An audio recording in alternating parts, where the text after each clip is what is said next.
काही चांगलं काम करणारे सुद्धा जे आहेत गुरुजी वगैरे आहेत, जे समाजाची सेवा वगैरे करतात. पण अशा काही लोकांमुळे जे आहेत मग ते सगळे एकजात बदनाम होतात. तर आता यांच्याकडे सुद्धा बरीच मोठी मोठी मंडळी येत होते.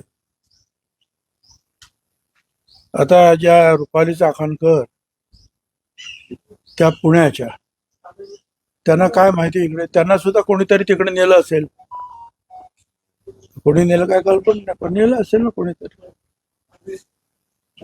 पण राजकारणामध्ये, समाजकारणामध्ये असलेल्या लोकांनी या सगळ्यांच्या बाबतीमध्ये मला असं वाटतं की काही सीमा आखून ठेवल्या पाहिजेत. कारण आपण जे करतो त्याचा सगळा परिणाम जो आहे हा आम जनतेवर होतो. कारण आम्ही लीडर आहोत, पुढारी आहोत. मग हे मंत्री जातात, मग आपल्याला जायला काय हरकत आहे, एवढं मोठं मनुष्य दिसतं. असा हा प्रभाव पाडण्याचे सुद्धा प्रकार खूप होतात. पण ठीक आहे, आता पोलीस चौकशी करतायत, त्याच्यामध्ये काय ते सत्य जे आहे ते बाहेर येईल.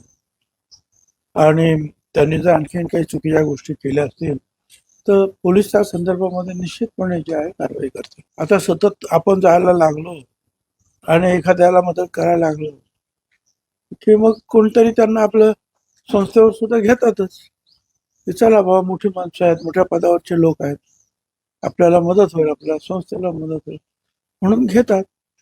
घेतला असेल त्यांना, असं नाही. हे सगळे निर्णय जे आहेत, शासकीय निर्णय जो आहे